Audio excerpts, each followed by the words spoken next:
Welcome to Your Take.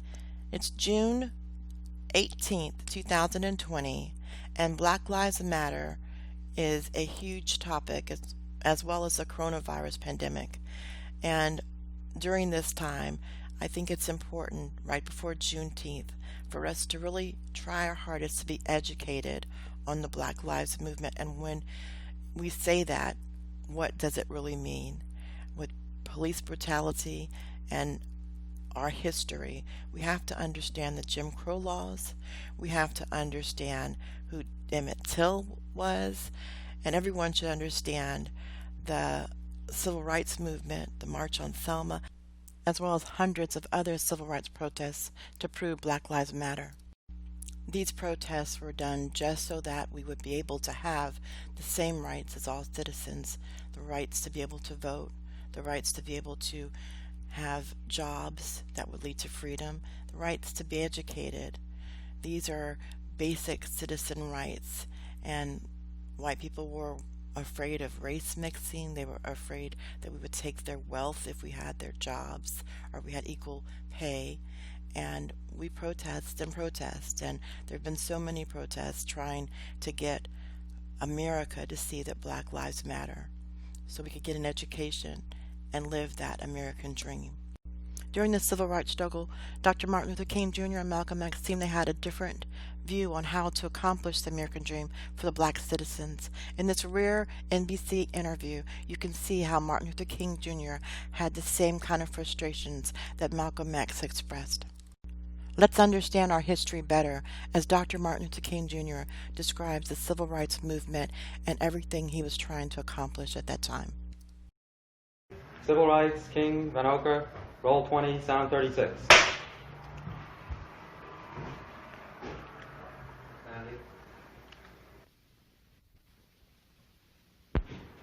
Dr. King, this church is as good a place as any to go back over your commitment to the civil rights movement. When you went out from here into university and then you went to Montgomery, Alabama and started the bus boycotts there, what was the philosophy of the civil rights movement as you saw it then, more than 10 years ago? Well, I would say then the philosophy was that we must go all out to use legal and nonviolent methods to gain full citizenship rights for the Negro people of our country. Do you have any idea of what they want the Negro to be in America? Well, it depends on the level that we are talking here, because I think you have to make a distinction between the people who are genuinely and absolutely committed in the white community on the question of racial equality. And I must confess that I think they're in a very small minority. I think the vast majority of white Americans will go but so far. It's a kind of installment plan for equality, and they're always looking for an excuse to go but so far. Why are they looking for the excuse? What is it about the Negro? I mean, every other group that came as an immigrant somehow, not easily, but somehow got around it. Is it just the fact that Negroes are black? That's a part of it, and that grows out of something else. You can't thingify anything without depersonalizing that something. If you use something as a means to an end, at that moment you make it a thing and you depersonalize it. The fact is that the Negro was a slave in this country for 244 years. That was a willful thing that was done. The Negro was brought here and changed, treated in very inhuman fashion. And this led to the thingification of the Negro. So he was not looked upon as a person. He was not looked upon as a human being with the same status and worth as other human beings. And the other thing is that human beings cannot continue to do wrong without eventually rationalizing that wrong. So slavery was justified morally, biologically, theoretically, scientifically, everything else.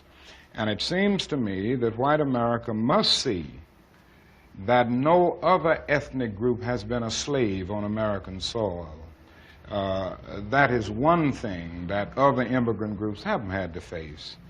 The other thing is that the color became a stigma. American society made the Negro's color a stigma, and that can never be overlooked. So I think these things are absolutely necessary. The other thing is that America freed the slaves in 1863 through the Emancipation Proclamation of Abraham Lincoln, but gave the slaves no land or nothing in reality, and as a matter of fact, to get started on. At the same time, America was giving away millions of acres of land in the West and the Midwest, which meant that there was a willingness to give the white peasants from Europe an economic base.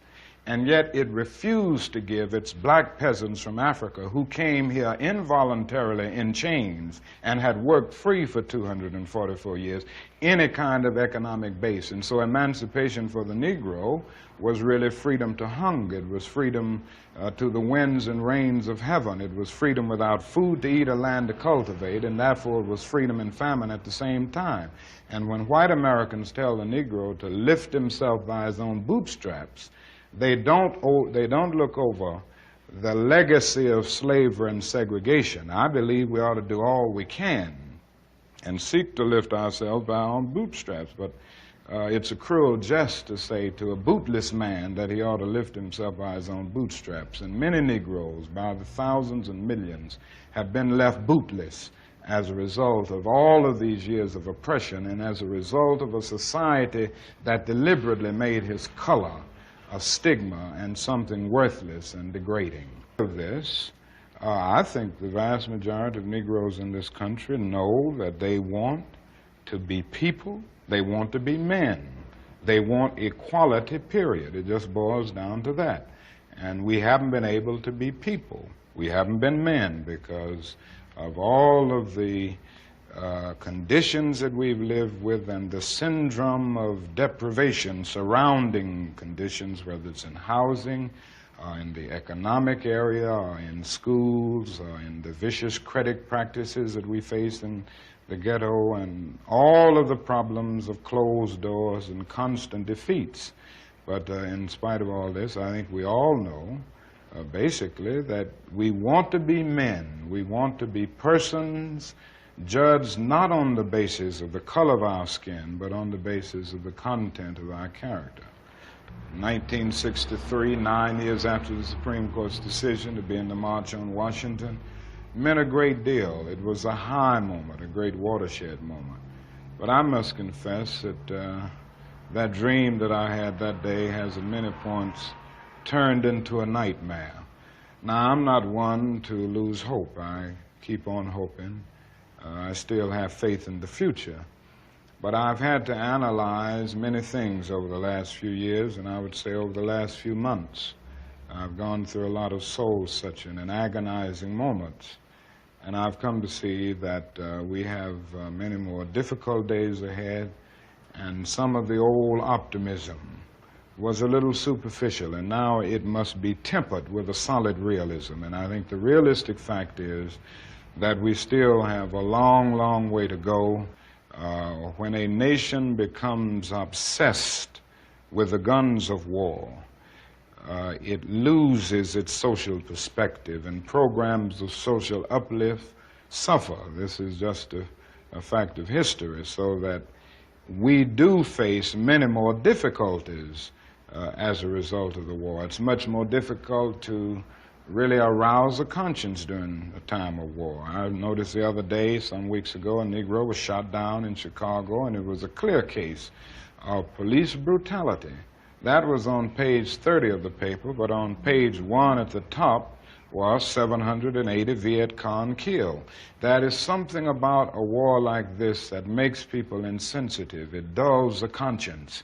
It strengthens the forces of reaction, and it brings into being bitterness and hatred and violence. And it strengthened the military-industrial complex of our country, and it's made our job much more difficult, because I think we can go along with some programs, if we didn't have this war on our hands, that would cause people to adjust to new developments, just as they did in the South. They said they'd never ride the bus with us. Blood would flow in the streets. They wouldn't go to school and all of these things. But when people came to see that they had to do it because the law insisted, they finally adjusted. And I think white people all over this country will adjust once the nation makes it clear that in schools, in housing, we've got to learn to live together as brothers. I think the biggest problem now is that we got our gains over the last 12 years at bargain rates, so to speak.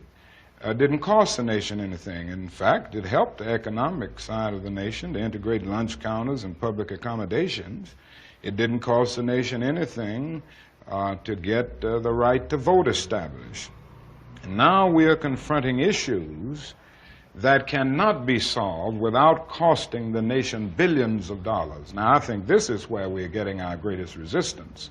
They may put it on many other things, but we can't get rid of slums and poverty without it costing the nation something.